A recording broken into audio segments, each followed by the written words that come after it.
You're sitting in the nosebleed section at the NFL game. You and your 4 family members. You look down and you see 5 seats just calling out to you a few rows down.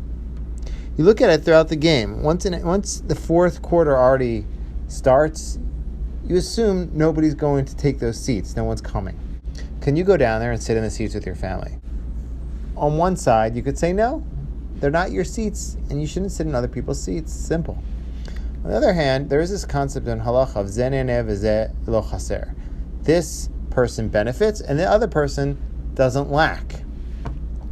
And this concept is brought, for instance, let's say there's a squatter who squatted in your house in your barn for 2 weeks or 3 months, and you only found out about it afterwards. Can you say, hey, you stayed in my barn, which you weren't going to rent in the first place, but nevertheless, you stayed in there for 2 weeks or 3 months. Pay me the rent that someone would have paid if they stayed there. The halacha is that they don't have to pay rent because you weren't going to rent it out anyway. So therefore, ze neheh, this person benefited, and you didn't lack because of their actions.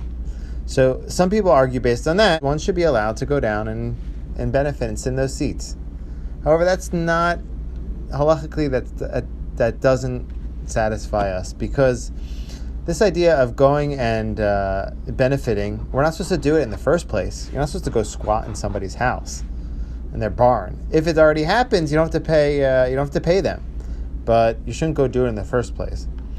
Another issue is that with regards to moving around and just assuming seats in wherever you want in the stadium, it is chaser. Who is it chaser? The stadium. Those who are running the stadium, they want to keep order.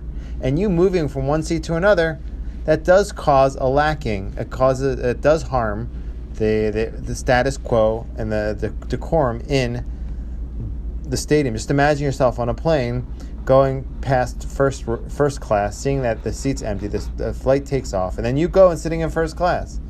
If everyone were to do that, there'd be mayhem. And the stadiums want to prevent that. So you actually are causing someone to be harmed through your behavior, and that's the stadium.